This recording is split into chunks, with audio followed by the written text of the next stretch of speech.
My name is Sulekha Adan. I'm the Chief Officer ICT, Mandera County Government.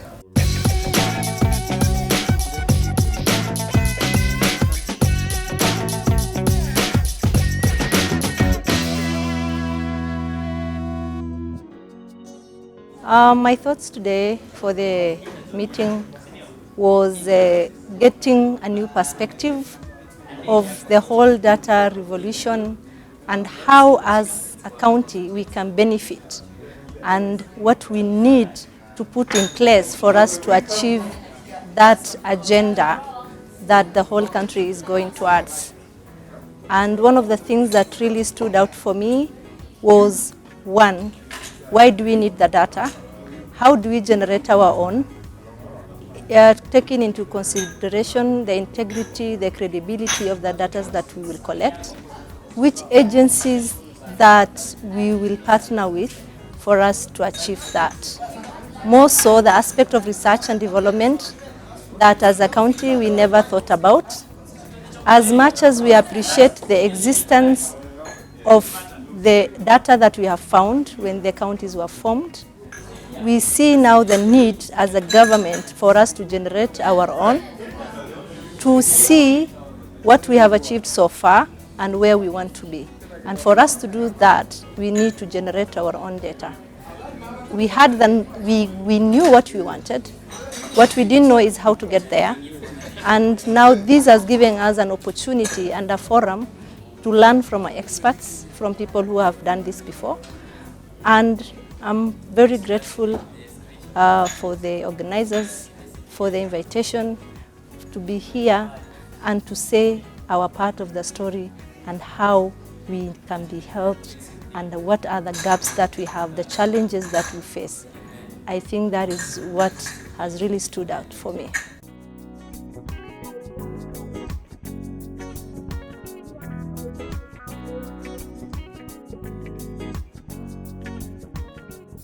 The sectors within our government. I think the first thing will be the economic and planning. We sit every year to draft our budgets.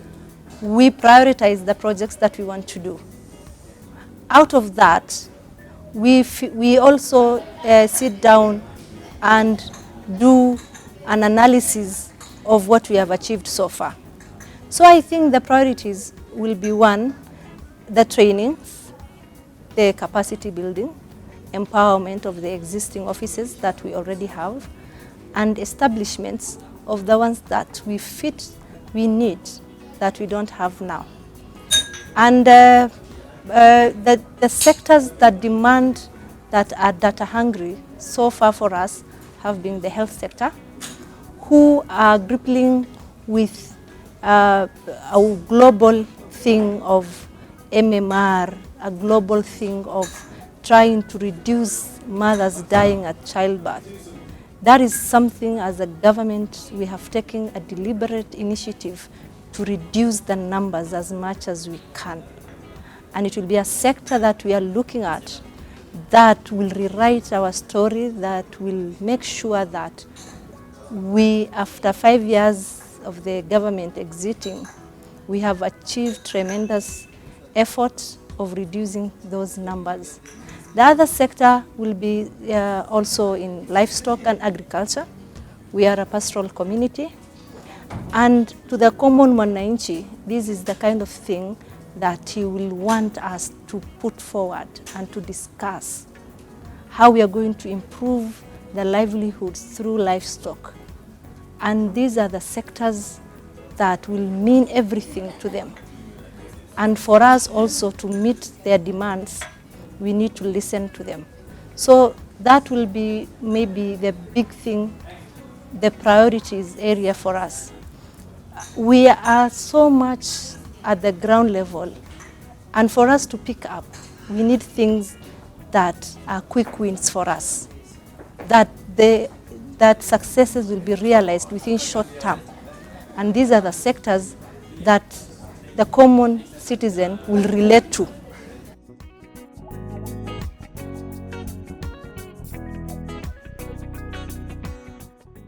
For our case, there are departments that give out monthly data.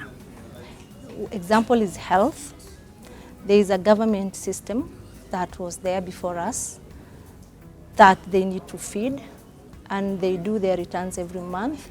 It's being shared at the national level.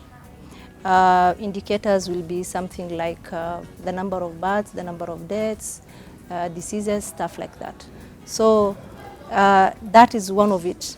They need to religiously feel, and it is mandatory for them to feel. I don't know the system, I think it's DHIS, something like that, for health, that they need to feel every single month, and they give out their returns. The other thing is on education also, on our performances. We also have to give on student-pupil ratio, on student-teacher ratio. It has become a big issue for us because we lost most of our teachers after the insecurity things. Most of our teachers were non-locals and they left. So there was that big gap that was left in the teaching fraternity, especially in the high schools. So what the government now is trying to do is, for every teacher that has left, we are replacing them with untrained teachers, students who excelled in their high school, who the government gives some small little money for them to do that. So that kind of data is now what we are using to move the agenda of the teachers to be returned to us, because there is a very big gap that can clearly be seen. The after and before scenario does not need any explanations, because the science subjects, the maths, this is subjects mainly used to be taught by non-local teachers. So this information and this data we are collecting every month and sharing it to move that agenda at the national level for the TSC to rethink, and the NAT and all these stakeholders to come together and analyze and see the need and why we are still advocating for the teachers to return. These are the few datas and the departments that we share with.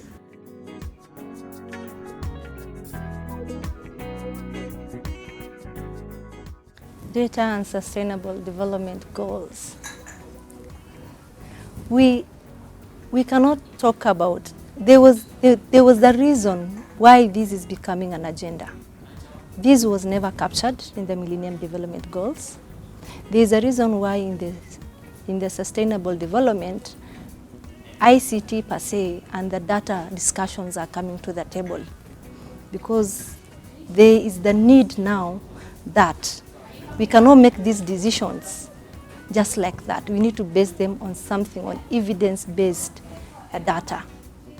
So, as much as in the past, we have seen ICT just to be an application support and making life easier.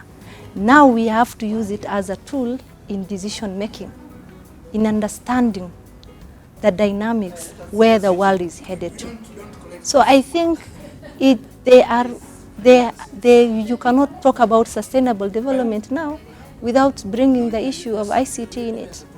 And I remember sometimes back in a conference organized by the Commonwealth that the CTO guys promised that they will push that agenda of making ICT as a pillar in the Sustainable Development Goals.